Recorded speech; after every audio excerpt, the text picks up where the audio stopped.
என் கட்சிக்காரராகிய ராதாவை காதலித்தீர்கள்.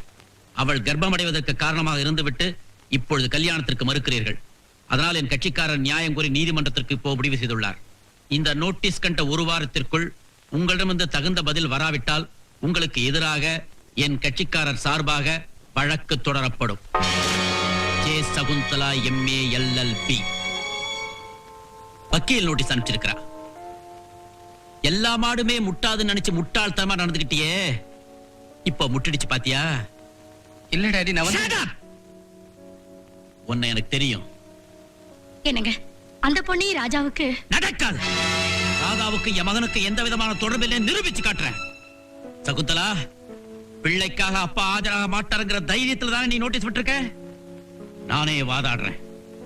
ஒரே நாள் ஆர்குமெண்ட்ல நீ உன் கேஸ வித்ரா பண்ணும்படியா செய்யல, நான் டைகர் தயாநிதி இல்ல. It is a challenge. ஆமா, விஸ்வநாதன் பொண்ணுக்கு எதிரா அந்த பையன் சார்பில் யார் ஆஜராக போறது? அப்பாவே பிள்ளைக்காக ஆஜராக போறாரு. ஆமா, அது எதுல போய் முடியும்? சட்டத்துல இருக்கிற சந்து பொந்து இண்டு இடுக்கெல்லாம் தயாநிதிக்கு அத்துப்படியாச்சே, விடுவாரா மனுஷன்? ஓஹோ, வேற வக்கீல வச்சா சவுந்தரா தேவியை ஜெயிக்க முடியாதுதான் அவரே ஆஜராகிறாரோ? தயாநிதியோட சகுந்தலா தேவி மோதுறது இதுதான் முத தடவை. இந்த கேஸோட அந்த அம்மா மவுசு குறையத்தான் போகுது. புலியும் சிங்கமும் போராட போகுது. கொஞ்ச நாளைக்கு கோர்ட் அமக்களமா இருக்கும். நமக்கெல்லாம் நல்லா பொழுது போகும்.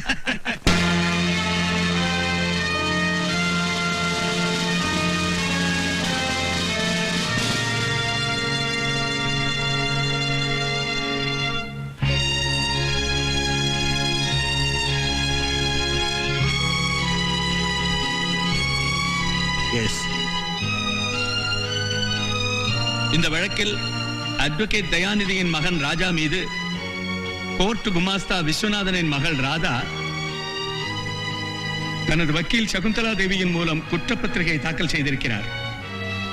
ராஜா ராதாவை காதலித்து கல்யாணம் செய்து கொள்வதாக வாக்களித்தார் என்றும், அந்த அடிப்படையில் ராதா கர்ப்பமடைவதற்கு காரணமாக இருந்துவிட்டு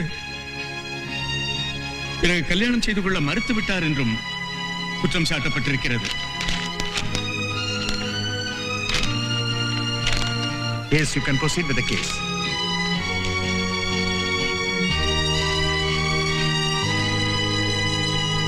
நான் சொல்வதெல்லாம் உண்மை. நான் சொல்லுவதெல்லாம் உண்மை. உண்மையை தவிர வேறில்லை. உண்மையை தவிர வேறில்லை.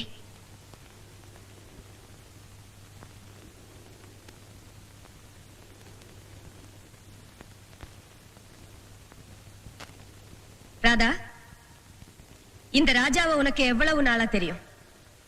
எப்படி உங்க ரெண்டு பேருக்கும் பழக்கம் ஏற்பட்டுச்சு?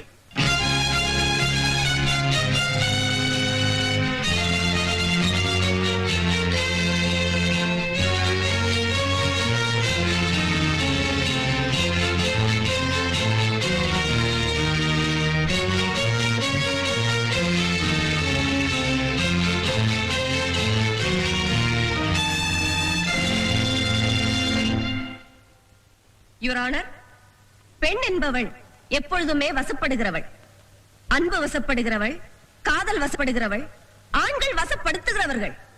எந்த பெண்ணும் எந்த ஆணையும் வலை வீசி வளைத்து பிடித்து காதலிப்பதில்லை. காதலிக்கப்பட்ட பெண்கள் அதை நினைத்து ஏங்குவதுண்டு. ஆனால் அலைந்து திரிந்து காதலிப்பவர்கள் ஆண்கள் தான். யுவர் ஆனர், இந்த உண்மை அடிப்படையில் அப்பாவியும் அறியா பருவமும் கொண்ட 17 வயது மைனரான என் கட்சிக்காரர் ராதாவை குற்றம் சாட்டப்பட்ட இந்த ராஜா எப்படியோ காதல் வசப்படுத்தி விட்டார்.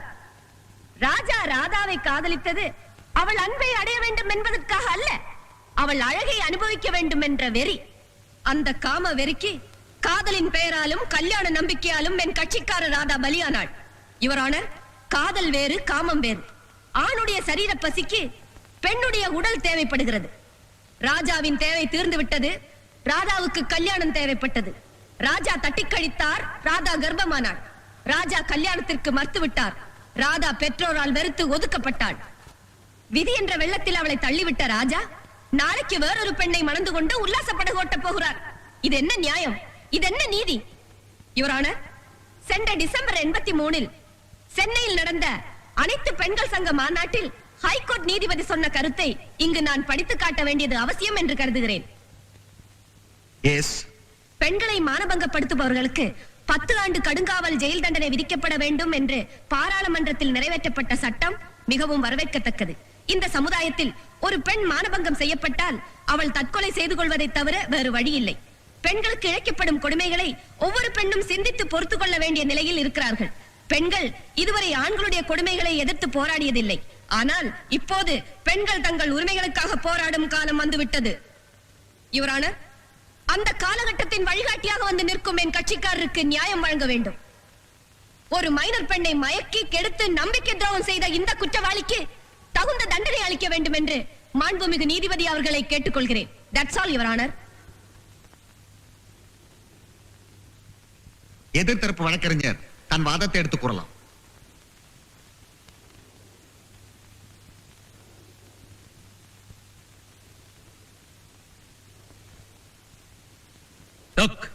Minor Radha, I object your honour.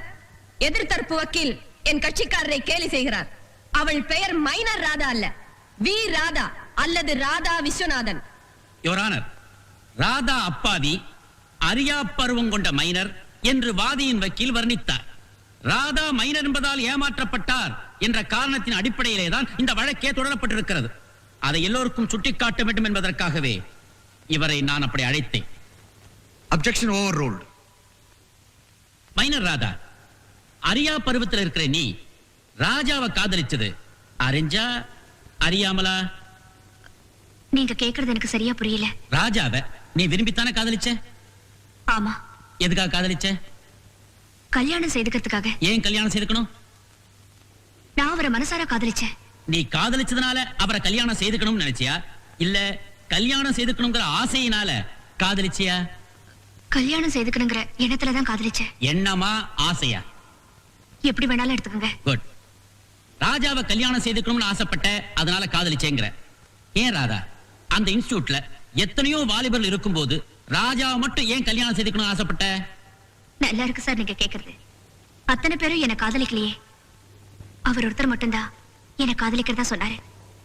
ஓ அப்படியா? வேற யாரோ ஒருத்தர் உன்னை காதலிக்கிறேன்னு சொன்னாலும் அவரை நீ கல்யாணம் செய்துக்கணும்னு ஆசைப்படுவ, அப்படித்தானே? இல்ல, கண்ட வாலிபர்களையோ நான் கல்யாணம் பண்ணி ஆசைப்பட்டதும் இல்ல, காதலிக்க நினைச்சதும் இல்ல. இந்த ராஜாவை மட்டும் ஏன் காதலிச்ச? ஏன் கல்யாணம் செய்துக்கணும்னு ஆசைப்பட்ட? ஏன்? ஏன்னா ராஜா பெரிய லட்சாதிபதியோட ஒரே பிள்ளை, காரு, பங்களா, எஸ்டேட் எல்லா வசதியும் இருக்கு. இவரை கல்யாணம் செய்துக்கிட்டா வேலைக்கு ஒரு ட்ரெஸ் பண்ணிக்கலாம், நாளைக்கு ஒரு கிளப்புக்கு போகலாம், சௌரியத்தோட சமூகத்தை உயர்ந்த அந்தஸ்தில் இருக்கலாம். அதுக்காகத்தானே அவரை காதலிச்சேன், அதுக்காகத்தானே அவரை கல்யாணம் பண்ணி ஆசைப்பட்டேன். இல்ல இல்ல, இது போய். ஆமா ஆமா, இதுதான் உண்மை.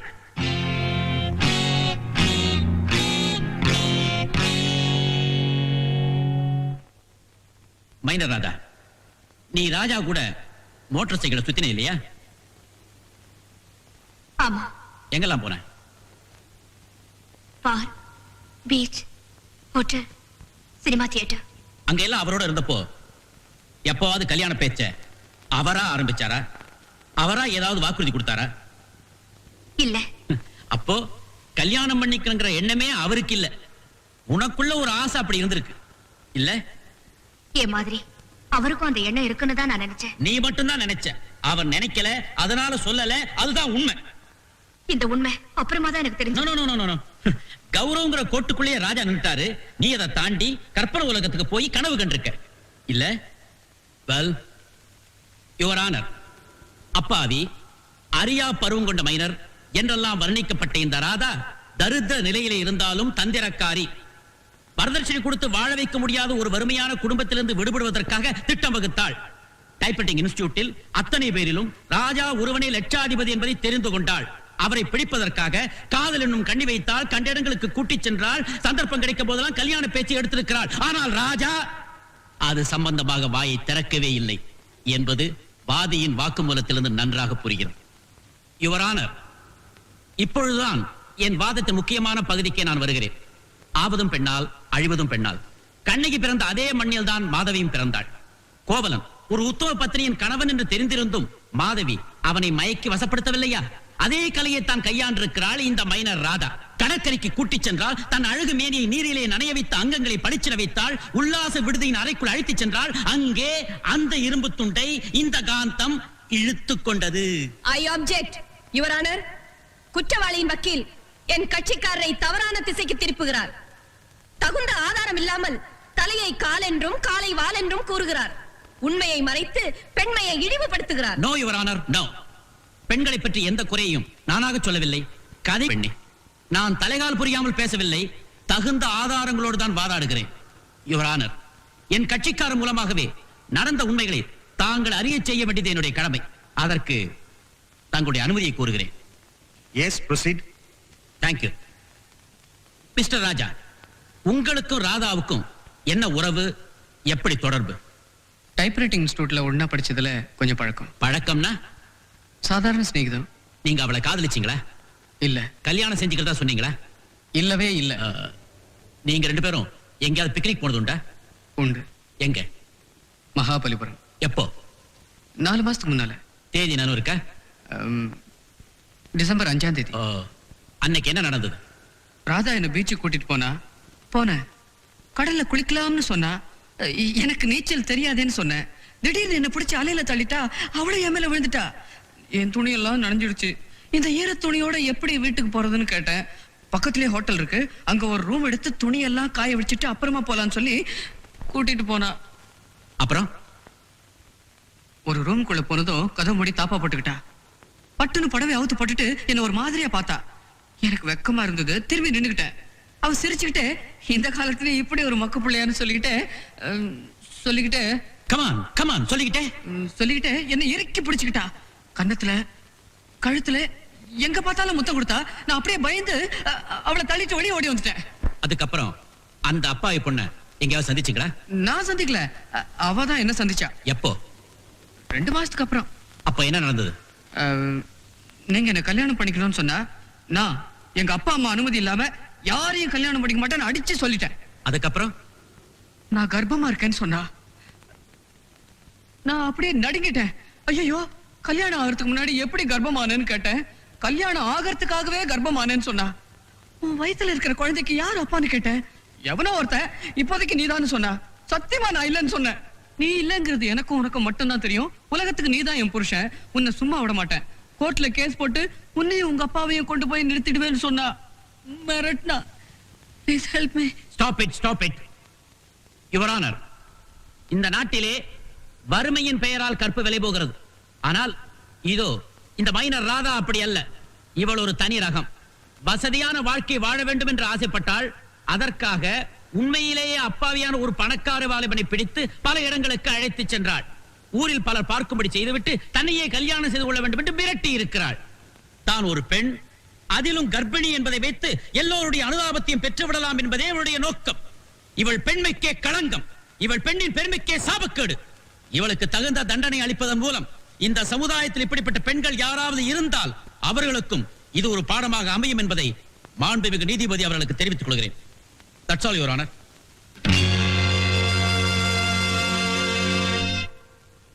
வழக்கை வருகிற 9ஆம் தேதி ஒத்தி வைக்கிறேன்.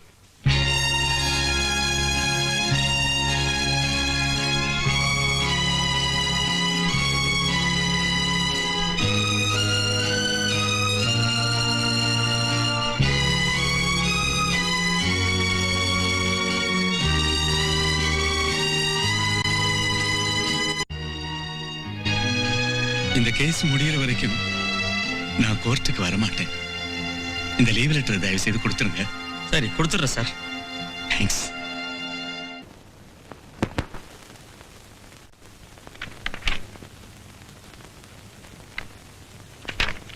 அம்மா, மணி 12 போகுது. இன்னும் தூங்காம இருக்கீங்களே? ஒரு பெரிய வக்கீல், the famous advocate tiger Dayanidhi கோர்ட்ல சொன்ன பொய்யெல்லாம் கேட்டில்ல. இப்படிப்பட்ட ஆண்களுடைய அட்டகாசத்தை கண்டும் காணாத மாதிரி தூங்கிட்டு இருக்கிற பெண் சமுதாயத்தை தட்டி எழுப்பணும். அது வரைக்கும் எனக்கு எதுமா தூக்கம்? நீ போய் தூங்கு. போ. இதாங்க, இது சாப்பிடுங்க. மிஸ் ராதாவோட கேஸ பத்தி நீங்க என்ன நினைக்கிறீங்க? அது ஒரு மானங்கெட்ட கேஸ். கல்யாணம் ஆகாமலே கர்ப்பமாயிட்டு வெக்கம் இல்லாம கோர்ட்ல போய் நிக்கிறா. என் பொண்ணா இருந்தா கழுத்தை நெரிச்சு கொண்டு இருப்பேன். அவளை ஜெயில தள்ளிட்டு அந்த அப்பாவி ராஜாவை விடுதலை செய்யணும். அப்பதான் மத்தவங்களுக்கும் புத்தி வரும். அந்த முருங்கை பைய கோட்ல மாட்டிட்டு முழிக்கிற பத்தியா? ராதாவோட துணிச்சல் யாருக்கு வரும்? இந்த சமூகத்துக்கு பயந்து தண்டவாளத்துல தலைய வச்சு தற்கொலை பண்ணிக்காம தைரியமா கோர்ட்டுக்கு போயிருக்கா பாத்தியா? Really she is great. இந்த கேஸ்ல ராதா ஜெயிக்கிறதுக்கு நாம எப்படியும் உதவி செய்யணும். கண்டிப்பா செய்வோம். யுவர் ஆனர், இந்த வழக்கு சம்பந்தப்பட்ட முதல் சாட்சியான திருமதி பட்டம்மாவை விசாரிக்க அனுமதி அளிக்கும்படி கேட்டுக்கொள்கிறேன். Yes, you can proceed. திருமதி பட்டம்மா. அம்மம்மா கொஞ்சம் இருங்கம்மா, எனக்கு உடம்பெல்லாம் படபடன்னு வருது. ஏ, முதல் தடவையா இந்த பொட்டியில வந்து நிக்கும்படி ஆயிடுச்சு. எத்தனை பொய் சாட்சிக்காரன் நின்ன பொட்டியோ, எனக்கு பயத்துல கை காலெல்லாம் படபடன்னு டைப் அடிக்குது. ஏம்மா, நீங்களும் என்னாட்ட ஒரு பொண்ணு தானே, எனக்கு ஒரு நாள் இந்த பொட்டியில வந்து நிக்கிறதுக்கே குளிர் சொரம் வரும் போல இருக்கே. நீங்க எப்படி இவ்வளவு காலமா இந்த கருப்பு அங்கிய மாட்டிக்கிட்டு இவ்வளவு ஆம்பளைகளுக்கு மத்தியில அப்பளம் பொறிக்கிறீங்களோ? அனாவசியமான பேச்சுக்கு இங்க இடம் இல்ல. இல்ல இல்ல, பேசவே இல்ல. மிஸ்டர் ராஜாவை உங்களுக்கு தெரியுமா? ஏன் தெரியாது? ஆண்டின்னு சொல்லி என் தலையில ஐஸ் வச்சு கட்டுக்கட்டா இவ்வளவு நிலத்துக்கு முருங்கைக்காய் கொண்டாந்து கொடுத்து என்ன காக்கா பிடிச்சு என் இன்ஜூட்ல சேர்ந்த காலி பையன். I object your honour. என் கட்சிக்காரன் காலி பையன் என்று சொல்ல சாட்சிக்கு உரிமை இல்லை. நானும் அப்செட் யுவர் ஆனர். என்னமா பெரிய அறிவாளி புள்ளைய பெத்து வச்சிருக்க மாதிரில பேசுறாரு. சுத்த 1 நம்பர் காலி கைவாலி பையன், பொம்பளை பொறுக்கி. மூஞ்சி பாரு மூஞ்சிய முடி. மிஸ் சகுந்தலா தேவி, இங்கே கேட்கப்படும் கேள்விகளுக்கு மட்டும்தான் உங்கள் சாட்சி பதில் சொல்ல வேண்டும். Yes your honour. மன்னிச்சுங்கம்மா, என்னால பாவம் உங்க தொழில் கிடைஞ்சல் வர வேண்டாம். அவனை நடு பஜார்ல வச்சு 4 வார்த்தை நாக்க பிடிங்கிற மாதிரி நான் கேட்டுக்கிறேன். நீங்க என்ன கேளுங்க. மிஸ்டர் ராஜா, உங்க பயிற்சி நிலையத்துல எது வரைக்கும் படிச்சாரு? லோயரா இல்ல ஹையரா? லோயரும் இல்ல ஐயரும் இல்ல, லோப்பரு. அவன் என் இன்ஸ்டிடியூட்ல சேர்ந்ததே டைப் அடிக்கிறதுக்கு இல்ல, சைட் அடிக்கிறதுக்கு தான். ராதாவையே பார்த்து கொரில்லா மாதிரி பல்ல காட்டிக்கிட்டே இருப்பான். எப்ப பார்த்தாலும் லவ்னு அடிச்சே என் மெஷின்ல இருந்த எல்போ வி எழுத்தையே தேய்ச்சு விட்டான் போங்க. திடீர்னு வரப்பு வேற வந்துடும் அவனுக்கு, காதல் வரப்பு. என் மெஷின்ல தலைய வச்சு கனவு காண ஆரம்பிச்சிருவான். அப்புறமா தான் இவனை நான் மோப்பம் பிடிச்சேன். ஆஹா, இவன் தூண்டிக்காரன், ராதாங்கிற மீனை பிடிக்க வந்திருக்கான், இவனை வச்சிருந்தா நம்ம இன்ஜூட்டுக்கு ஆபத்துன்னு விரட்டி அடிச்சிட்டேன். அப்புறம் அவர் உங்களை சந்திச்சாரா? என்னைய சந்திக்கிறான்? என்கிட்ட லவ்வா என்ன? அந்த ஏழை பொண்ணு பின்னாடியே சுத்திக்கிட்டு இருக்கான்னு பாக்குறவங்க சொன்னாங்க. பாவம் அப்பாவி பொண்ணு இவனை நம்பி வயித்துல லோட ஏத்திக்கிட்டு இங்க வந்து நிக்குது. ஐயா பெரியவங்களே, உங்களை தானே, நீங்களா பார்த்து அந்த பொண்ணுக்கு ஏதாவது நல்ல வழி செஞ்சா தான் உண்டு.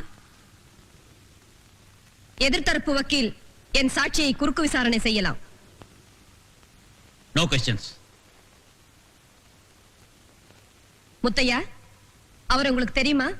ஓ தெரியுங்க. எப்படி? ராதாமா வீட்டுக்கு பக்கத்துல நான் லாண்டு கடை வச்சிருக்கிறேனுங்க. ஒரு நாள் இந்த பையன் வந்து, ஓ ராதா, தேவதாச நானும் ஒரு ஜாதி தானடி, உன்னை தேடி இங்கு வந்தேன் நடு வீதி தானடி அப்படின்னு பாட்டு பாடி கலாட்டா பண்ணோம். தெருவில் இருக்கிற அத்தனை பேருக்கும் தெரியுமுங்க. எதிர்த்தரப்பு வக்கீல் என் சாட்சியை குறுக்கு விசாரணை செய்யலாம். No questions please. சிங்காரம், என்னங்க? அவரை இதுக்கு முந்தி எங்கேயாவது பாத்திருக்கீங்களா? பாத்துருக்குங்க. எங்க? நான் வேலை செய்யற நேரு பார்க்க எப்போ? பல தடவை பார்த்துருக்கேங்க. அங்க என்ன நடந்தது? இந்த பையனும் அதோ அந்த பொண்ணும் ஒரே அள்ளியில 2 குழா போட்டு குடிச்சுக்கிட்டு இருந்தாங்க. ஏன்யா 2 இளநீயும் வாங்கி குடிச்சா என்னான்னு கேட்டேன். அதுக்கு நீ வாங்கி தரியா அப்படின்னாங்க. ஏன்யா விளையும் சொல்லியுமா இருக்கியே, இது கூட நான் வாங்கி கொடுக்கணுமா அப்படின்னு கேட்டேங்க. பொழுது போச்சு வெளியில போயான்னு சொன்னேன். அப்பவும் வெளியில போல. ஏன்யா இது நேரு பார்க்கா லவர்ஸ் பார்க்கா, அந்த நேரு பேரை ஏன்யா கெடுக்கிறீங்கன்னு ஒரு செம்ம கேள்வி கேட்டேங்க. அன்னைக்கு ராத்திரி தான் நிம்மதியா தூங்கணுங்க. எதிர்த்தரப்பு வக்கீல் என் சாட்சியை குறுக்கு விசாரணை செய்யலாம். No questions please. Your honour, இவர் என்னுடைய அடுத்த சாட்சி. மகாபலிபுரம் உல்லாச விடுதியின் manager mister Ramanathan. Mister Ramanathan, அவரை உங்களுக்கு தெரியுமா? ஓ தெரியுமே. எப்படி? இவர் ஒரு நாள் சாயந்தரம் ஒரு பொண்ணை கூட்டிக்கிட்டு எங்க ஹோட்டல் ரூம்ல வந்து தங்கி இருந்தார். எந்த நிலைமையில? கடல்ல குளிச்சிருப்பாங்க போல இருக்கு. ஈர ட்ரெஸ்ஸோட வந்திருந்தாங்க. தேதி மாசம் சொல்ல முடியுமா? முடியும். டிசம்பர் 5. அதாவது அதுக்கு முதல் 4ஆம் தேதி இன்னைக்கு காலையில ஒரு மோட்டார் பைக்கில் வந்து ரூம் புக் பண்ணிக்கிட்டு போனார். பாருங்க, இந்த ரிஜிஸ்டர்ல டி ராஜான்னு அவரே கையெழுத்து போட்டிருக்கார். Please see this, Your Honor.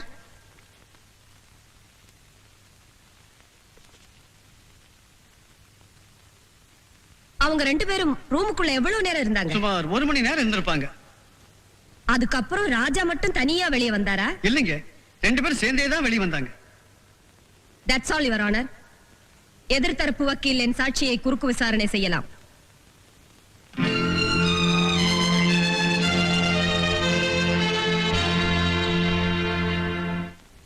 Mister Ramanathan, ராதாவும் ராஜாவும் ரூமுக்குள்ள போனது மட்டும்தான் உங்களுக்கு தெரியும். ஆமா, உள்ள என்ன நடந்ததுன்னு தெரியாது இல்லையா? தெரியாது. டிசம்பர் 4ஆம் தேதி ராஜா அட்வான்ஸா ரூம் புக் பண்ணதாக சொல்றீங்களே, அது பொய்ன்னு நான் சொல்றேன். அது எப்படிங்க? ரிஜிஸ்டர் புக்ல அவரே கையெழுத்து போட்டிருக்காரு. 5ஆம் தேதியே 4ஆம் தேதியே நீங்க மாத்திருக்கீங்க. இல்ல. ஆமா, வாதி தரப்புல பணத்தை வாங்கிட்டு இந்த காரியத்தை நீங்க செஞ்சிருக்கீங்க. ஏன்னா அப்ஜெக்ஷன் யுவர் ஆனர்.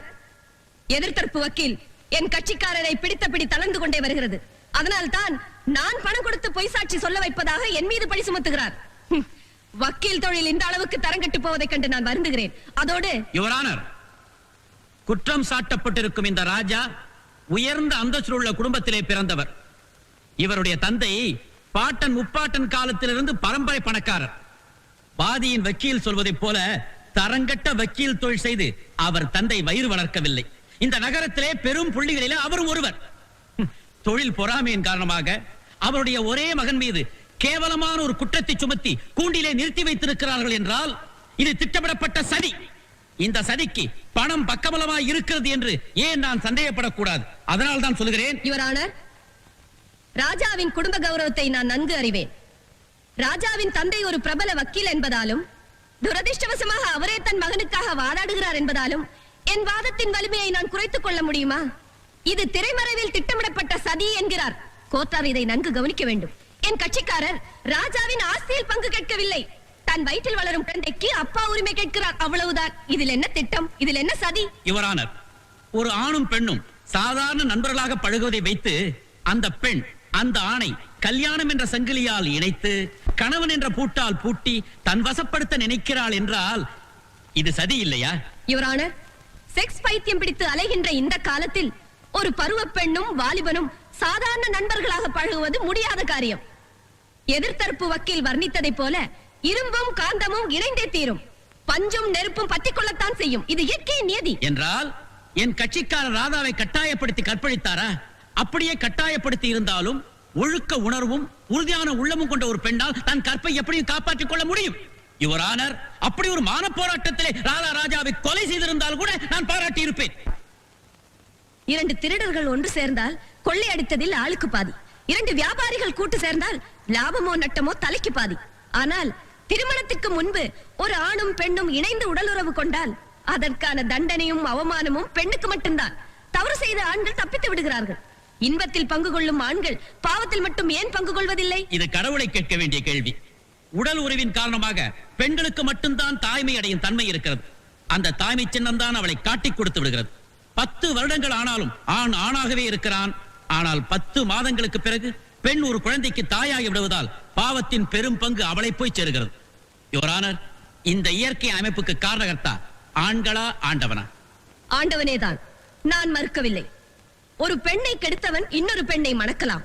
ஆனால் கெடுக்கப்பட்டவள் இன்னொரு ஆணை மணந்து கொள்ள அர்ஹதை அற்றவள் என்று அறிவித்தது யார்? ஆண்களா ஆண்டவனா? யுவர் ஆனர், பெண்ணை தாயாக்கி தாயை தெய்வம் என்று எழுதி வைத்தவன் தவறி விழுந்தவளை வேசி என்றும் விபச்சாரி என்றும் விமர்சனம் செய்கிறானே, அது ஏன்? எந்த ஆண்கள் வேசியை உருவாக்குகிறார்களோ அதே ஆண்கள் அவள் வயிற்றில் பிறக்கும் ஆண் பிள்ளையை வேசி மகனே என்று அழைக்கிறார்களே, அது ஏன்? அப்படி ஆண்டவனா சொல்லிக் கொடுத்தான்? இல்லை. ஆண்கள் தங்களுக்கு சாதகமாக சாஸ்திரத்தை வகுத்தார்கள், சமூகத்தை உருவாக்கினார்கள். கெடுத்தவனை பூக்களால் அர்ச்சித்துவிட்டு கெட்டவளை கல்லால் அடிக்கும் இந்த அநியாய சமூகம் அழியும் காலம் வந்துவிட்டது.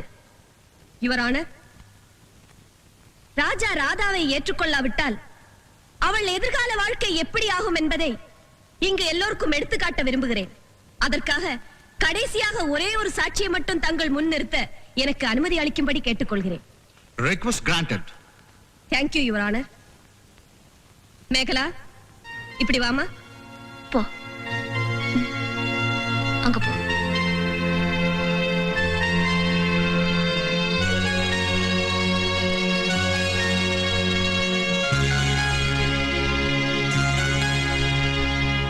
யுவர் ஆனர், இந்த குழந்தை ஒரு கொடிய ஆணுக்கும் கோழை பெண்ணுக்கும் பிறந்தவள். இவளுக்கு தன் பெற்றோர் யாரென்றே தெரியாது. பாசம் என்ன என்பதை புரியாதவள். இவளை ஒரு அனாதை ஆசிரமத்திலிருந்து எடுத்து வந்து வளர்க்கிறேன். இது என்னை தெரிந்த எல்லோருக்கும் தெரியும். யுவர் ஆனர், என் கட்சிக்காரர் ராதா தன் குழந்தையின் எதிர்கால வாழ்வு இப்படி ஆகிவிடக் கூடாது என்பதற்காகத்தான் நீதிமன்றத்துக்கு வந்திருக்கிறார். தன் வயிற்றில் வளரும் குழந்தைக்கு தகப்பன் யார் என்பதை உலகம் அறிய வேண்டும் என்பதற்காக அவமானத்துக்கு சிறிதும் அஞ்சாமல் தைரியமாக கூண்டிலேறினாள். அந்த தைரியம் அப்போது இவளை பெற்ற தாயாருக்கு இருந்திருந்தால் இப்போது இவள் அனாதையாக வளர வேண்டிய அவசியம் இருக்காது. ராதாவுக்காக இன்று நான் வாதாடுவதைப் போல அன்று இவள் தாயாருக்காக யாராவது வாதாடி இருந்தால் இவள் விதி வேறு விதமாக அமைந்திருக்கும். ஆமா, பாவம், இந்த பெண்ணை பெற்ற தாயே இவளை தத்தெடுத்துக் கொண்டு வளர்ப்பு மகளாக வைத்திருக்க வேண்டிய பரிதாபமான நிலைமை ஏற்பட்டிருக்காது. அந்த தாய் வேறு யாரும் அல்ல, இந்த அபாக்கியவதி சகுந்தலா தான்.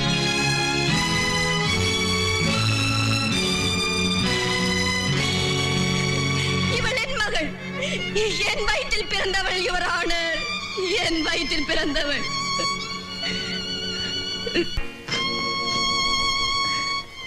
யுவர் ஆனர், ராதாவை ராஜா ஏமாற்றியதைப் போல என்னையும் ஒருவன் ஏமாற்றினான். அவளுடைய நிகழ்கால வாழ்க்கையும் என்னுடைய கடந்த கால வாழ்க்கையும் ஒரே மாதிரியானவை.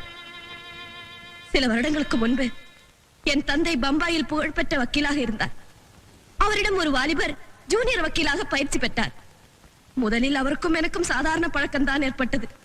அந்த பழக்கம் அன்பாக மாறி காதலாக மலர்ந்தது. என்னை கல்யாணம் செய்து கொள்வதாக வாக்களித்தார்.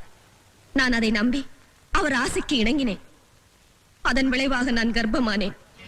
என்னை கல்யாணம் செய்து கொள்ளும்படி கெஞ்சினேன். அப்போதுதான் அவர் ஏற்கனவே கல்யாணமானவர் என்றும் ஒரு பிள்ளைக்கு தகப்பனார் என்றும் சொல்லி என்னை கை கழுவி விட்டு நழுவி விட்டார். இது என் தந்தைக்கு தெரிந்து விட்டது. நான் கர்ப்பமாக இருப்பது உலகத்துக்கு தெரிந்து விட்டால் எனக்கு கல்யாணமே ஆகாமல் போய்விடுமே என்று பயந்து என்னை ஒரு கிராமத்திற்கு அழைத்து சென்றார். என் பிரசவத்திற்காக ஒரு மருத்துவமனையில் சேர்த்தார். மயக்கம் தெளிந்து நான் கேட்ட பொழுது குழந்தை இறந்தே பிறந்தது என்று சொன்னார். அதன் பிறகு என் தந்தை எவ்வளவோ வற்புறுத்தியும் நான் கல்யாணத்திற்கு சம்மதிக்கவில்லை. ஒரு ஆண்மகன் என்னை ஏமாற்றியதற்காக இன்னொரு ஆண்மகனை நான் ஏமாற்ற விரும்பவில்லை. இவரான என் தந்தை சாகும் பொழுது ஒரு உண்மையை சொன்னார். என்னை கல்யாணம் செய்து கொடுக்க வேண்டும் என்பதற்காக எனக்கு பிறந்த பெண் குழந்தையை யாருக்கும் தெரியாமல் குறிப்பிட்ட ஆசிரமத்தில் சேர்த்திருப்பதாக சொன்னார். நான் அந்த அனாதை ஆசிரமத்துக்கு சென்று என் அருமை மகளை அழைத்து வந்தேன். மாதவிக்கும் கோவலனுக்கும் பிறந்த மணிமேகலையின் நினைவாக என் மகளுக்கு மேகலா என்று பெயர் வைத்தேன். இந்த பொல்லாத சமுதாயத்திற்கு பயந்து என் மகள் என்ற உண்மையை மறைத்து வளர்ப்பு மகள் என்று சொல்லி எல்லோரையும் நம்ப வைத்தேன். என்னை பாசமுடன் அம்மா என்று அழைக்க வேண்டிய என் அன்பு மகள் மேடம் என்று கூப்பிடுவதை கேட்டு என் உள்ளம் குமுறிக் கொண்டிருக்கிறது.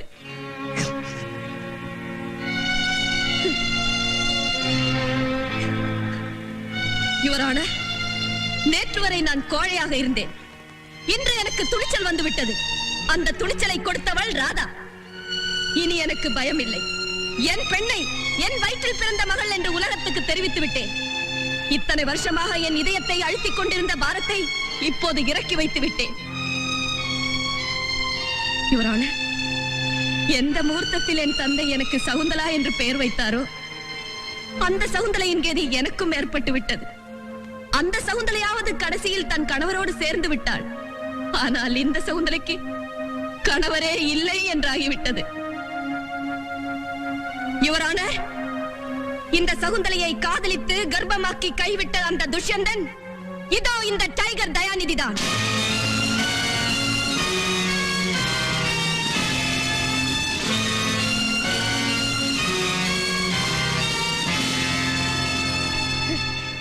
டைகர் தயாநிதியின் குடும்ப கௌரவம் இந்த ஊரில் கொடிகட்டி பறக்கிறது. பேரும் புகழும் கொண்ட பெரிய மனிதர். அன்று தகப்பன் செய்த அதே பாவத்தை இன்று மகன் செய்கிறார். இது அவர்களுடைய வம்ச பரம்பரை. வாழையடி வாழை. அவர்களுடைய கௌரவத்துக்கு முதல் பலி நான், இரண்டாவது ராதா. எங்களுக்கு ஏற்பட்ட கதி இந்த நாட்டில் வேறு எந்த பெண்ணுக்கும் ஏற்படக்கூடாது என்பதற்காக இத்தனை காலமும் இருட்டில் இருந்த என் வாழ்க்கை ரகசியத்தை இப்போது வெளிச்சத்துக்கு கொண்டு வந்து விட்டேன். இதில் நான் சிறிதும் வெட்கப்படவில்லை. நான் கேட்பதெல்லாம் ஒன்று: வீதியில் தூக்கி வீசப்பட்ட பெண்ணிற்கு நீதி வேண்டும். That's all, Your Honor.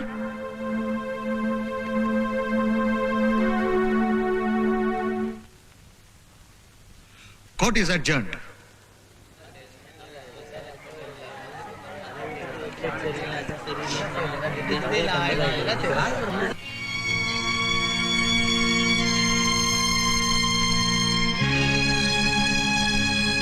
Madam madam இல்ல அம்மான்னு சொல்லு. அம்மா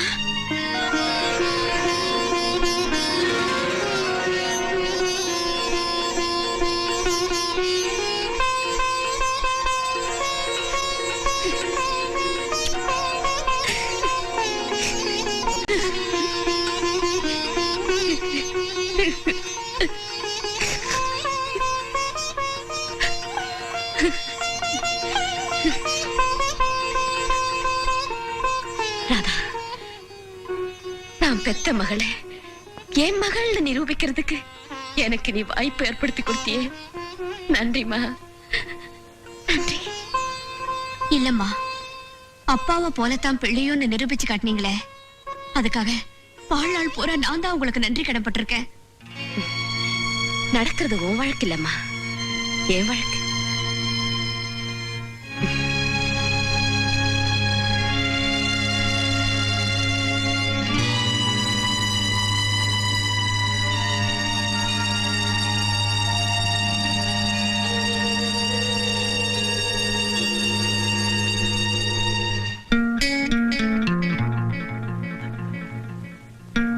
சமுத்திரா என்ன பழி வாங்கிட்டா.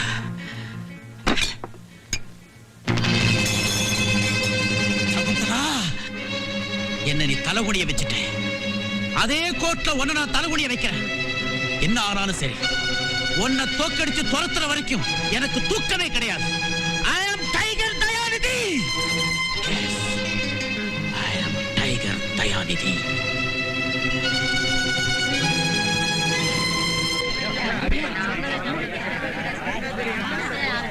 ட்ராலி கொள்ளத்தலையா, ட்ராலி மாடல ரயில் ஓடுற மாதிரி இருக்கு. அந்த பக்கம் சைலண்ட் ப்ளீஸ். யோ, அந்த பொண்ணுக்கு லைட் பத்தாதப்பா. எல்லா லைட்டுமே அந்த பொண்ணுக்கு தான் சார் போட்டிருக்கு. இன்னும் வேணா போய் தான் எடுத்துட்டு வரணும். யோ, ஃபர்ஸ்ட்ல எல்லாரும் இருக்கிற மாதிரி ஒய்டா வச்சுக்க சொல்லு. முதல் நாள் பேச ஆரம்பிச்சோன்னே ஸ்லோவா ஜூம் பண்ண சொல்லு. ஃபைனல் 5 பேரா சார்? ஆமா, ஓகே சார். நீங்க First wide ஆ இந்த வச்சு ஆடு மாடு கோழி அட்மாஸ்பியர் எல்லாம் ரெடி பண்ணிக்கோங்க. ஜூம் ரெடியா இருக்கு. அப்ப பின்னதுக்கு போட. இந்த ஆடெல்லாம் முடிச்சு கீழ விடு. போட சொன்னீங்க. சார் டைரக்ட் தானே சார் சொன்னாரு. போய் இப்ப என்ன Lakshmikanthan? Morning sir. Good morning. சரி விடுங்க. வணக்கம் வணக்கம். முதல்ல நீங்க டயலாக் பேசுறீங்க, அதுக்கப்புறம் நீ பேசுறமா. ரெண்டாவது டயலாக் நீங்க பேசுறீங்க, அதுக்கப்புறம் மறுபடியும் உனக்கு இன்னொரு டயலாக் இருக்குமா? ஏய், காசு காசு பேசினா அப்படியே டயலாக் சொல்லி கொடுக்கறாங்கல. முதல்ல பேச. கண்ணனே, வாங்க வாங்க சீக்கிரம் வாங்க. ஏய், பறக்காம படிங்க. என்ன சார் ரெடியா? ஐயோ, இதெல்லாம் பொண்டாட்டியா? ரெடியான ரெடிங்க இருக்கு. கேமராப்பா, கொஞ்சம் ஃபோக்கஸ் எல்லாம் பண்ண வேண்டாம். வருஷம் பூரா இதே பண்ணிட்டு இருங்க. உன் டைரக்டர் மட்டும் வருஷம் பூரா படம் எடுக்குது இல்ல? எக்ஸ்கியூஸ் மீ சார், கதை எழுதுறேன். நான் கனையாழி பத்திரிக்கையில இருந்து வரேன். டைரக்டர் பாக்யராஜ் சார் கொஞ்சம் பேட்டி எடுக்கணும். கொஞ்சம் சேர்ல உட்காருங்க. இந்த ஷாட் முடிஞ்சோன்னு கூப்பிடுறேன். பரவாயில்ல சார், நிக்கிறேன். என்ன சார் ரெடியா? Ready ready. Shot ready sir. இரியா, டயலாக் பேசிட்டாங்கல்ல, சும்மா தோண ரெடி ரெடின்னு இருக்கேன். அண்ணே போதுனே, ஒரு 4 தடவை பேசினா கரெக்டா வந்துரும். சும்மா எவ்வளவு தடவை தான் பாத்துட்டே இருப்பீங்க. அம்மா ஆமா வந்து நில்லுமா, கிளிசன் போடுங்க. இத பாருங்க, நீங்க எல்லாம் இங்க தான் பாத்துட்டு இருக்கீங்க. யாரும் சிரிச்சு வீட்டு நாய் பேசிட்டு கூடாது, புரியுதா? ரெடியா சார்? யோ, பின்னால அட்மாஸ்பியர்ல ரெடியா? Ready sir. யாரப்பாங்க ஃபீல்ல அல்ப வெளியில. ரெடி, அதான் கரை மாட்டிட்டு இருக்கேன். கரடி ஜூம் ஞாபகப்படுத்து. ரெடி ரெடி, டயலாக் எல்லாம் ரெடியா? Ready sir. Ready, start sound. 32/1 take 1. Action. இப்படி முக்கி முக்கி அழுதுகிட்டு இருந்தா பிரயோஜனம் இல்ல. வாயை திறந்து பதில் சொல்லமா. சோளக்காட்டுக்குள்ள நானும் அவரு பேசிட்டு இருந்தது உண்மைதான். ஆனா அங்க சத்தியமா எந்த தப்பு நடக்கல. என்னையா இது? சோளக்காட்டுக்குள்ள போனாங்களா? ஆனா எந்த தப்புமே பண்ணலையா? எவையா நம்புவான் இத? சரி சரி, தப்பு பண்ணலன்னா வச்சுக்குவோம். பஞ்சாயத்துல விட்டா தைரியமா வர வேண்டியதானே? அவன் ஏமா ஊரை விட்டு ஓடுனா? நீங்க ஏதாவது பண்ணிடுவீங்கன்னு பயந்துதான் அவர் ஓடிட்டாரு. நாங்க ஏதாவது பண்ணிருவோம்னா? அவன் என்னமோ பண்ணிருக்கான், அதான் ஊரை விட்டு ஓடிட்டான். ஏன் பாயிண்ட்? இதுக்கு தான் நீங்க பஞ்சாயத்துக்கு வேணுங்கிறது. கொக்கி போட்டுல பிடிக்கிறீங்க. நடக்காத ஒண்ணு நடந்ததா சொல்லி ஏன் இப்படி எல்லாரும் என்ன கேவலப்படுத்துறீங்க? இந்த ஊர்ல யாருக்குமே என் மேல் நம்பிக்கை இல்லையா? ஊரான பெரிய ஊரு. இந்த ஊர்ல இருக்கிற 3000 பேர் கொஞ்சம் இருங்க. இப்படி எல்லாம் கேட்டோம்னா அந்த பொண்ணு பதில் சொல்லாது. அவளை வேற மாதிரி விசாரிப்போம். அப்படி சொல்லு போஸ்ட்மேனு. போஸ்ட்மேனு ஏதோ வித்தியாசமா விசாரிப்பார் போல் இருக்கு. கவர்மெண்ட் உத்தியோகம் இல்ல, அவர் கேள்வி ஒரு டைப்பா இருக்கும். கேளு கேளு. யாராவது ஒரு பத்தினி பேர் சொல்லுங்க. பத்தினியா? ஆமா சார், நம்ம நாட்டுல நிறைய பத்தினி இருக்காங்கல்ல, யாராவது ஒருத்தர் பேர் சொல்லுங்க. அப்பா அங்க கேக்குறேன் எங்கட கேக்குறேன். பரவாயில்ல, நீங்க சொல்லுங்களேன். அதுல ஏதோ விஷயம் இருக்கும் போல இருக்கு, சொல்லுங்க. பத்தினியா? கண்ணகி. அப்புறம் சீதா. நீங்க யாராவது ஒருத்தர் பேர் சொல்லுங்க. நான் தானே பத்தினி. பத்தினி நலாயினி. நலாயினி. வேற ஒரு பேர் சொல்லுங்க. வேற வேற யோ எங்க அவன் போயிட்டானா? யோ நீ சும்மா தானே இருக்கிற, நீ சொல்றது. பத்தினி சாவித்திரி. அப்புறம் சத்யானுசுயா. இன்னொன்னு சொல்லுங்க. மீராபாய். அப்புறம் யோ விட்டா நாங்க சொல்லிக்கிட்டே இருப்போம், விஷயத்துக்கு வா. பத்தினின்னு சொன்னதும் இத்தனை பேருக்கு பேர் சொன்னீங்கல்ல, யாராவது ஒருத்தராவது உங்க அம்மா பேரு இல்ல உங்க சம்சாரத்து பேர் சொன்னீங்களா? பத்தினி. பத்தினி. ஆமாயா, பத்தினி தான். ஏன் உங்க அம்மா பத்தினி இல்லையா, இல்ல உங்க சம்சாரம் பத்தினி இல்லையா? இல்ல என்னத்த வந்து போய் உங்க அம்மா மேலயும் உங்க சம்சாரத்து மேலயுமே உங்களுக்கு நம்பிக்கை இல்ல, அப்புறம் அந்த பொண்ணு சொல்றத எப்படி நம்ப போறீங்க? நீ போமா. வரங்க. மீனாட்சி அம்மா, பத்தினின்னு சொன்னது உங்க வீட்டுக்காரரு யாரோ ஒருத்தி பேர் சொல்றாரு, அப்படின்னா நீங்க என்ன அர்த்தம்? அதானே ஐயா, 30 வருஷமா உன் கூட நான் பொண்டாட்டியா வாழ்ந்துகிட்டு இருக்கேன். பத்தினின்னு சொன்னதும் டக்குன்னு என் பேரை சொல்ல வேண்டியதானே? அது யார் என் மீனாபாய்? ஏய்யா, அவராவது ஒரு பொண்டாட்டிக்காரே பரவாயில்ல, நீ கிட்ட கேட்டுக்க நாங்க 2 பேர் பத்தாதுன்னு 3வது சாவித்திரி வேறயா? அவளை எங்க வச்சிருக்க? ஐயா, பாய போடும் போது மட்டும் 10 தடவை பங்கஜம் பங்கஜம்ங்கிறது, பஞ்சாயத்துக்கு வந்தா நலாயினியா? யார் அவ? எங்க இருக்கா? இத முதல்லயே சொல்லி இருக்கலாம்ல. வணக்கம் சார், ரொம்ப காமெடியா இருக்கு. வணக்கம், உட்காருங்க. இன்னும் நிறைய ஷாட் இருக்கு, ஷாட் போட்டு முடிச்சீங்கன்னா சௌரியமா இருக்கும். சீக்கிரம் முடிச்சிடுறேன். பாபு, குடிக்கிறதா கொண்டு வர சொல்லு. யோ இளமுருக சார், அடுத்த ஷாட் க்ளோஸ் அப் லைட் பண்ணி சொல்லு. யார் க்ளோஸ் அப் சார்? பெரியமா லைக் சொல்லு. போயோ அசிஸ்டன்ட் நம்மள மாதிரியே இருக்கீங்க. சொல்லுங்க. ராதாங்கிற பொண்ணு கெடுக்கப்பட்டதா கோர்ட்ல கேஸ் போட்டிருக்கு. அது ஊர் பூரா பிரபலம் அடைஞ்சிருக்கு. நீங்களும் அதை பத்திரிகையில எல்லாம் படிச்சிருப்பீங்கன்னு நினைக்கிறேன். அத பத்தி உங்க அபிப்பிராயம் என்னன்னு தெரிஞ்சுக்கலாமா? நம்ம நாட்டுல பொம்பளைகளுக்கு சோதனை வர்றது இன்னைக்கு ஒண்ணும் புதுசு கிடையாது. ராமாயணத்துல ராமரு சீதை மேல சந்தேகப்பட்டு நெருப்புல குதிக்க சொன்னாரு. மகாபாரதத்துல புருஷமார்களே பொண்டாட்டி அடமான வச்சு சீட்டாடி விட்டாங்க. சீட்டாடி இல்ல சார், பகடை. சரி, எப்படியோ ஒரு அப்படி விட்டாங்க. அந்த மாதிரி ராதாவை இன்னைக்கு ஒருத்தர் ஏமாத்துறது ஒரு சாதாரண விஷயம் தான். ஆனா அதுக்காக அந்த பொண்ணு கோர்ட்டுக்கு போயிருக்கு பாருங்க, உண்மையிலேயே அது பாராட்டப்பட வேண்டிய சமாச்சாரம். சீக்கிரம் ரெடி பண்ணுங்க. ராதா கோர்ட்டுக்கு போனது பாராட்டப்பட வேண்டிய அளவுக்கு அப்படி என்ன சார் பெரிய சமாச்சாரம்? என்னம்மா இது, நீ ஒரு பொம்பளையா இருந்துட்டு இப்படி எல்லாம் கேக்குற? ராதா நினைச்சிருந்தா தான் கர்ப்பமானதை மறைச்சிட்டு வேற யாரையா கல்யாணம் பண்ணிட்டு போயிருக்கலாம். ஆனா தனக்கு நேர்ந்த அவமானமும் பாதிப்பும் அடுத்த பொம்பளைகளுக்கு வரக்கூடாதுங்களுக்காகவும் அடுத்த ஆம்பளைகளுக்கெல்லாம் இது ஒரு பாடமா இருக்கட்டும்ங்களுக்காக தான் கோர்ட்டுக்கு போயிருக்கா. அப்ப அது பாராட்டப்பட வேண்டிய சமாச்சாரம் இல்லையா? சோ உங்களை பொறுத்த வரைக்கும் இந்த கேஸ்ல ராதாவுக்கு தான் வெற்றி கிடைக்கணுங்கிறது உங்க அபிப்பிராயம் இல்லையா? ராதாவுக்கு வெற்றிங்கிறது இந்த கேஸோட தீர்ப்பை மட்டும் வச்சு அது கிடைச்சிட போறது இல்ல. என்னைக்காவது ஒரு நாள் அந்த ராஜா திருந்தி இவகிட்ட மன்னிப்பு கேட்டு மனைவியை ஏத்துக்கணும். அன்னைக்குதான் உண்மையிலேயே அவ ஜெயிச்ச மாதிரி. சார், நான் உனக்கு கேக்குறேன், தப்பா நினைச்சுக்க மாட்டீங்களா? நான் பொதுவாவே யாரையும் தப்பா நினைக்கிறது இல்ல. அதுலயும் நீங்க பத்திரிக்காரங்க, அப்புறம் கசமுசன் ஏதாவது எழுதுவீங்க. இஷ்டம் போல கேளுங்க. அபிப்பிராயம் சொல்றதுன்னா யாராவது ஒருத்தர் பக்கம் தான் சொல்லணும். முதல்ல நான் கேட்கும்போது ராதாவை பாராட்டினீங்க, கடைசியா நான் கேட்கும்போது ராஜா திரும்பி ராதாவை கல்யாணம் பண்ணிக்கணும்னு சொல்றீங்க. யாராவது ஒருத்தர் பக்கம் சப்போர்ட் பண்ணுங்க சார். நியாயமான கேள்விதான். அம்மா, பூட்டும் சாமியும் தனித்தனியா இருந்தா யாருக்கு புண்ணியம்? அது ரெண்டும் ஒன்னா சேர்ந்தா தானே வீட்டுக்கு பாதுகாப்பு. ராதாவுக்கா இல்லைனாலும் அவ வயித்துல ஒரு குழந்தை இருக்கு. நாளைக்கு அதுக்கு ஒரு அப்பா பேர் அவசியமா தேவைப்படுது. அதுக்காக தான் அவங்க 2 பேரும் ஒன்னா சேரணும்னு ஆசைப்படுறேன். ஓகே சார், இந்த கேஸ் சம்பந்தமா நீங்க வேற ஏதாவது சொல்ல நினைக்கிறீங்களா? வேற கொஞ்சம் செக்ஸியா இருக்கும், பரவாயில்லையா? பரவாயில்ல, சொல்லுங்க சார். கட்டி பிடிக்கும் போது சார், கட்டி பிடிக்கும் போது ஆம்பளையும் பொம்பளை ஒன்னா சேர்ந்தா கட்டி பிடிக்கிறோம். ஆனா கற்புங்கிற கட்டுப்பாடு வரும்போது ஆம்பளை மட்டும் தனியா காணாம போயிடுறான். என்னைக்கு அந்த கட்டுப்பாட்டுக்குள்ள ஆம்பளை வந்து சேரானோ அன்னைக்குதான் அந்த பிரச்சனை தீரும். என்ன சார் இது இவ்வளவு அழகான மேட்டர், இது போய் செக்ஸ்ன்னு சொல்றீங்களே?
யுவர் ஆனர், நீதிமன்றத்திற்கு தேவைப்படுவது தகுந்த சாட்சியங்கள், ஆதாரங்கள்.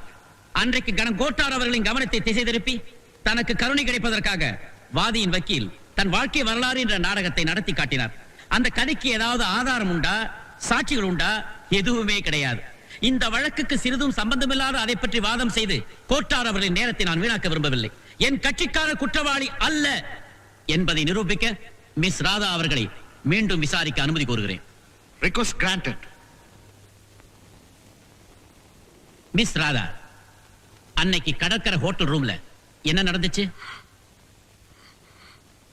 ராஜா என்னோட உடல் உறவை ஏற்படுத்திக்கிட்டாரு. கல்யாணத்துக்கு முன்னாடி அப்படிப்பட்ட தவறு நடக்க அனுமதிக்க மாட்டேன்னு நீ மறுக்கிறியா? சொல்லக்கூடிய நிலைமையில அவர் என்ன விடல. அப்படி அவர் உன்னை என்னதான் செஞ்சாரு? அவர் என்ன என்ன செஞ்சாரு? Come on. இறுக்கி கட்டி பிடிச்சிட்டாரு. அவர் பிடியில இருந்து நீ விடுபட முயற்சி பண்ணலையா? முயற்சி செய்த முடியல. அந்த முயற்சி போராட்டத்துல ராஜாவோட நிலைமை என்ன? அவர் உன்னை எப்படி பிடிச்சாரு? எங்க பிடிச்சாரு? Come on, tell me, tell me.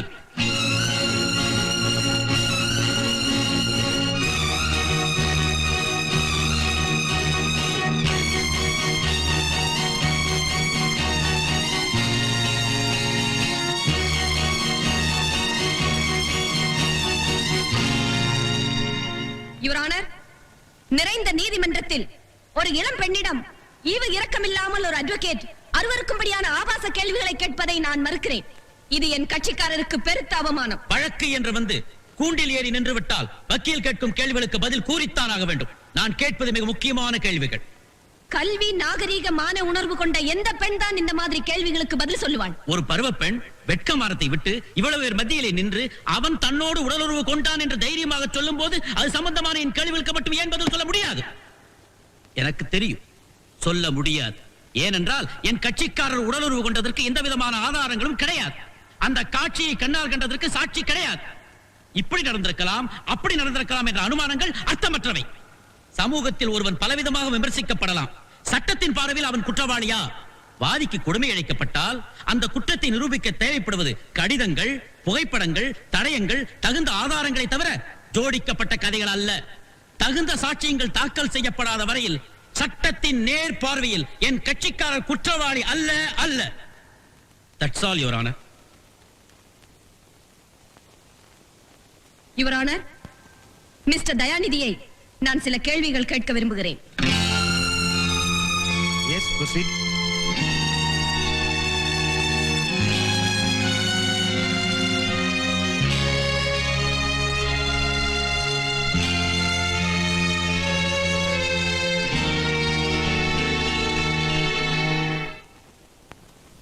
நான் சொல்வதெல்லாம் உண்மை, உண்மையை தவிர வேறில்லை. மிஸ்டர் தயாநிதி, உங்களுக்கு திருமணமாகி எத்தனை ஆண்டுகளாகின்றன? 23 ஆண்டுகள். உங்கள் மனைவியின் பெயர்? திருமதி பத்மாவதி. எத்தனை குழந்தைகள்? ஒரே ஒரு மகன். பெயர்? ராஜா. அதோ அந்த குற்றவாளி தானே? குற்றவாளி என்பது தவறு. இந்த வழக்கை பொறுத்தவரையில் அவர் என் கட்சிக்காரர், என்னை பொறுத்தவரையில் அவன் என் மகன். அவரை நீங்களா உங்கள் வயிற்றில் வைத்திருந்தீர்கள்? ஆண்கள் வயிற்றில் கர்ப்பப்பை கிடையாது. ஆகவே என் மனைவிதான் என் மகனை பெற்றெடுத்தாள். அவரை உங்கள் மனைவிதான் பெற்றெடுத்தார் என்பது உண்மை. ஆனால் அவர் உங்கள் மகன் தான் என்பதற்கு என்ன ஆதாரம்? What nonsense you are talking? Don't lose your sense in the court. Mister Dayanidhi, ராஜாவை உங்கள் மனைவிதான் பெற்றெடுத்தார் என்பதை நான் மறுக்கவில்லை. ஆனால் ராஜாவுக்கு நீங்கள் தான் தந்தை என்பதற்கும் உங்கள் மனைவியோடு நீங்கள் கொண்ட உடலுறவின் காரணமாகத்தான் அவர் உருவானார் என்பதற்கும் யார் சாட்சி? என்ன ஆதாரம்? கடிதங்கள், புகைப்படங்கள், எக்ஸெட்ரா எக்ஸெட்ரா ஏதாவது வைத்திருக்கிறீர்களா? இந்த கேள்வியை என் மனைவியிடமே கேட்கலாம். எந்த மனைவியின் தன் கணவனுக்கு பாதகமாக பதில் சொல்ல மாட்டாள். இந்த உண்மை தெரியாதா உங்களுக்கு? You are insulting me. Don't lose your temper. Mister Dayanidhi, இப்பொழுது நீங்கள் சாட்சியாக நிற்கிறீர்கள். வழக்கு என்று வந்து கூண்டிலே ஏறி நின்று விட்டால் வக்கீல் கேட்கும் கேள்விகளுக்கு பதில் சொல்லித்தான் ஆக வேண்டும். என் கேள்விக்கு நீங்கள் மட்டுமல்ல, எந்த கணவராலும் பதில் சொல்ல முடியாது. யுவர் ஆனர், தான் பெற்ற குழந்தைக்கு தகப்பன் யார் என்பதை ஒரு தாயால் மட்டுமே நிர்ணயிக்க முடிகிறது. அந்த தாய் சொல்லித்தான் பிள்ளைக்கு அப்பாவை தெரிகிறது. கணவன் என்ற ஆணுக்கும் மனைவி என்ற பெண்ணுக்கும் நடக்கின்ற உடலுறவுக்கு அவர்களை தவிர வேறு சாட்சி இல்லை. மனித சிருஷ்டியில் ஆணுக்கு பெண்ணும் பெண்ணுக்கு ஆணுமே சாட்சி. இதில் யார் ஒருவர் பொய் சொன்னாலும் உண்மையை சொன்னாலும் அதை நிரூபிக்க ஆதாரங்கள் இல்லை. மிஸ்டர் தயாநிதி, உங்கள் மகன் ராதாவோடு உடலுறவு கொண்டதற்கான சாட்சியங்கள் கேட்டீர்களே, ராஜா உங்களுக்கு பிறந்த மகன் தான் என்பதற்கு நான் கேட்ட சாட்சியங்கள் எங்கே எங்கே கொடுக்க முடிந்ததா உங்களால்? ஆனால் ராஜா ராதாவோடு உடலுறவு கொண்டது உண்மை என்பதை நிரூபிக்க நான் கொடுக்கும் சாட்சியம் இதோ.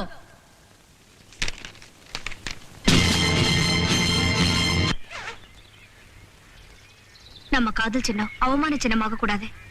அதனாலதான் சொல்றேன், நான் கர்ப்பிணியை வெளியே தெரியறதுக்கு முன்னால நீங்க என் கழுத்துல தாலி கட்டியாகணும். தான் பிள்ளை ஒரு கர்ப்பிணி கல்யாணம் செய்துக்கிறத எந்த அப்பா அம்மா தான் சம்மதிப்பாங்க? உங்க அப்பா அம்மா சம்மதத்தோடய என்ன காதலிச்சீங்க. என்ன கல்யாணம் பண்ணிக்குவீங்கன்னு நம்பித்தானே உங்க ஆசைக்கு நான் சம்மதிச்சேன். அப்போ என்னென்ன பொய் சொன்னீங்க?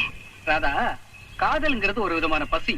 அது அடங்குறதுக்கு அதை இதை சொல்லித்தானே தொலைக்க வேண்டியிருக்கு. அதெல்லாம் உண்மையாடுவேன். ஒண்ணு மட்டும் மறுக்க முடியாத உண்மை, என் கர்ப்பத்துக்கு காரணக்கர்த்தா நீங்கதான். அது எனக்கு உனக்கு மட்டும் தானே தெரியும், உலகத்துக்கு தெரியாதே. தெய்வத்துக்கு தெரியுமே. அந்த தெய்வம் வந்து சாட்சி சொல்ல போதா? அப்போ மனசாட்சி மண்ணாங்கட்டி. இத பார், உன் கர்ப்பத்துக்கு நான் தான் காரணம்னு உன்னால நிரூபிக்க முடியுமா? அப்படியே நீ அதை வெளியில சொன்னாலும் எனக்கு எதுவுமே தெரியாதுன்னு கற்பூரத்தை அணைச்சு சத்தியம் பண்ணிடுவேன். அதனால உன் நிலைமை இன்னும் மோசமாயிடும். ஜாக்கிரதை. இப்போ என் வயித்துல இருக்கிற குழந்தைக்கு வழி அழிச்சிடு. It's very easy and simple. அப்படி சொல்லலாமா? அது உங்க குழந்தை இல்லையா? அப்படி பார்க்க போனா எத்தனையோ குழந்தைகளுக்கு நான் அப்பாவாயிருக்கணும். வரட்டு மாடிய அப்பாவி பொண்ணே. பாய். யுவர் ஆனர், சட்டம் ஒரு இருட்டறை, அதில் வக்கீலின் வாதம் ஒரு விளக்கு, அது ஏழைக்கு எட்டாத விளக்கு என்று ஒரு பேரறிஞர் கூறினார்.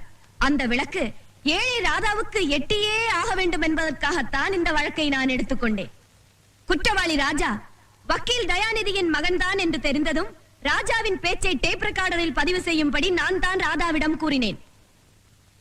கடைசியாக என்னிடம் இருந்த ஒரே ஒரு அஸ்திரத்தை பயன்படுத்தி விட்டேன். யுவர் ஆனர், எதிர்த்தரப்பு வக்கீலுக்கு தேவைப்பட்ட சாட்சியம் இப்போது கிடைத்துவிட்டது. தன் மகனுடைய காதல் விளையாட்டுகள் தெரிந்தும் மிஸ்டர் தயாநிதி அவரை காப்பாற்ற முயற்சித்தாரே தவிர, வஞ்சிக்கப்பட்ட ஒரு பெண்ணின் வயிற்றில் வளரும் தன் பேரன் தேசி மகன் ஆகி விடுவானே என்று அவர் கொஞ்சம் கூட கவலைப்படவில்லை. யுவர் ஆனர், ஆணுக்கு ஒரு நீதி பெண்ணுக்கு ஒரு நீதி என்று சட்டத்தில் இல்லை. ஆண்களுடைய கொடுமைகளுக்கு பெண்கள் ஆளாகித்தான் தீர வேண்டும் என்று விதி இருந்தால் அந்த விதியை ஒழுங்குபடுத்த வேண்டாமா? மண் புழுக்களாக இருக்கும் பெண்களை பாதிக்கக்கூடிய மனு தர்மம், மனு நீதி, மனு சாஸ்திரம் இவைகளை திருத்தி எழுத வேண்டாமா? பெண் மூலமாக பிறந்த ஆண் அந்த பெண்ணினத்தையே அழிப்பதை அனுமதிக்கலாமா? யுவர் ஆனர், அந்த காலத்து சீதைகள் காட்டுக்கு சென்று குழந்தைகளை பெற்றெடுத்தார்கள். இந்த காலத்து ராதைகள் கோர்ட்டுக்கு வந்து தங்கள் குழந்தைகளின் தகப்பனார் இன்னார் என்று நிரூபிக்க வாதாடுகிறார்கள். பாவப்பட்ட பெண்ணின் தலையில் தண்ணீர் ஊற்றும் நிலைமையை மாற்றி அவளுக்கு திருமணம் செய்து பன்னீர் தெளிக்கும் புதிய விழிப்புணர்ச்சி உண்டாக்க வேண்டும். சட்டத்தை பயன்படுத்தி சமுதாயத்தை மாற்றி அமைக்க வேண்டும். விபச்சாரி, வேசி என்ற சொற்கள் அகராதியிலிருந்தே அகற்றப்பட வேண்டும். யுவர் ஆனர், அந்த ராதாவை போல, இந்த சகுந்தலாவை போல இன்னும் இந்த சமுதாயத்தில் இருக்கும் ஆயிரம் ஆயிரம் அவலை பெண்களுக்கு வாழ்வு அளிக்க வேண்டும். கைவிடப்பட்ட பெண்களின் துன்ப தொடர்கதை இந்த ராதாவோடு முற்று பெற வேண்டும். அப்போதுதான் அவலைகள் இருக்க மாட்டார்கள், அப்பன் பெயர் தெரியாத அனாதைகள் இருக்க மாட்டார்கள். யுவர் ஆனர், வாதியின் வக்கீல் என்ற முறையிலும் வஞ்சிக்கப்பட்ட பெண்களில் நானும் ஒருத்தி என்ற காரணத்தாலும் கனம் கோட்டார் அவர்களை கைகூப்பி கேட்டுக்கொள்கிறேன். நிரபராதியான என் கட்சிக்காரருக்கு நீதி வழங்குங்கள். நிர்மலமான அந்த இளம் பெண்ணுக்கு வாழ்வு கொடுங்கள். அவள் வயிற்றில் வளரும் பூந்தளிரை புனிதப்படுத்துங்கள். Your honour, புனிதப்படுத்துங்கள்.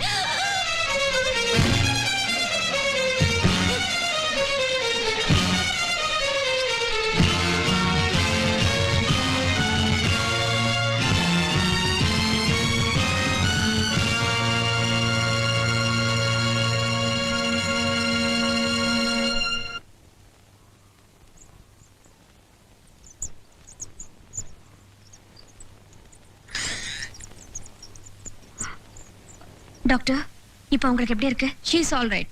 நல்லா ரெஸ்ட் எடுத்துக்கணும். போய் பார்க்கலாமா? ஓ எஸ், போய் பாருங்க.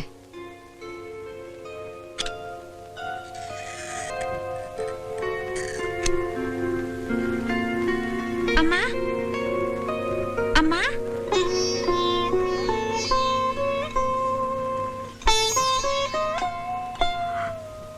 அம்மா, எனக்கு ஒண்ணும் இல்லம்மா.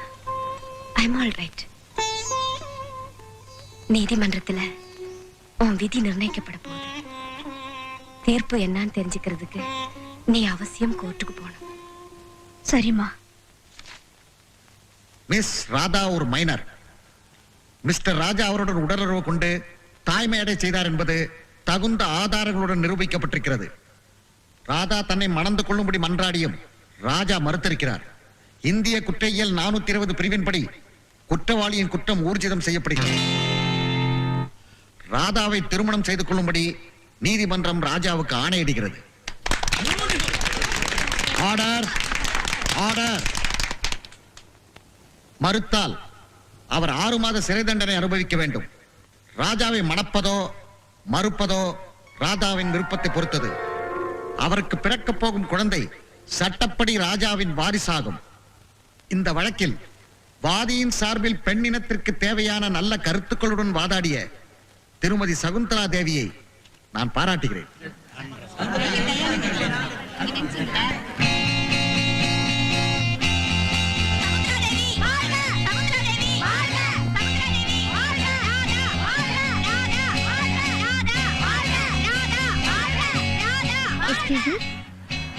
Miss Radha, congratulation. Thank you. நீங்க மிஸ்டர் ராஜாவை கல்யாணம் செய்துக்க போறீங்கல்ல?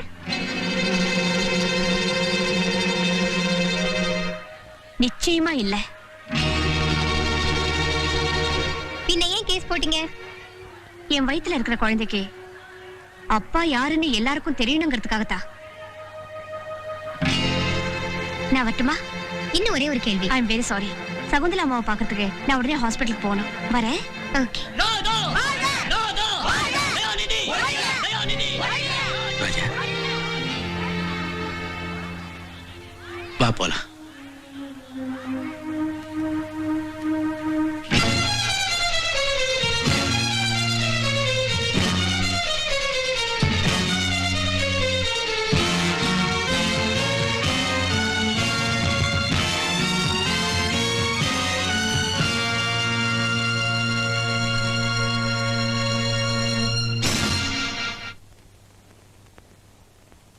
அம்மா, நீங்க ஜெயிச்சிட்டீங்க.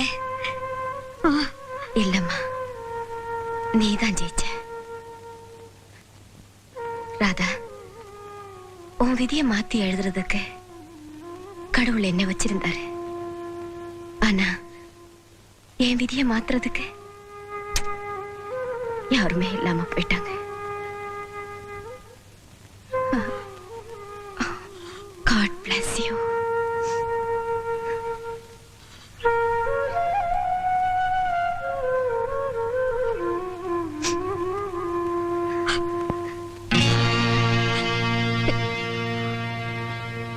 அம்மா, அம்மா,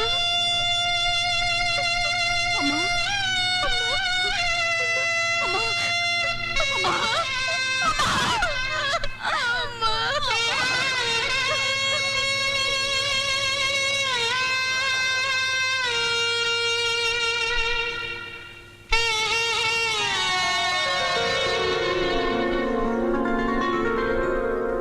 சகுந்தலா அம்மா சாகிறதுக்கு முன்னால அவங்க சொத்தையெல்லாம் என் பேருக்கு எழுதி வச்சுட்டாங்க.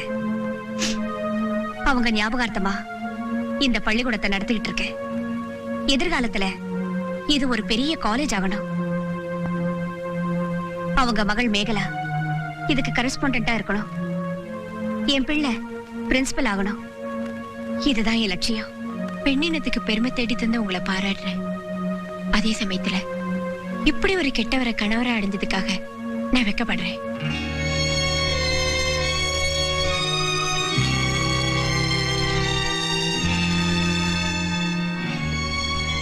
ராதா, பணத்தமிழ்லையும் பருவக்கோளாறுலையும் தெரியாத்தனமா உன் வாழ்க்கையோட நான் விளையாடிட்டேன்.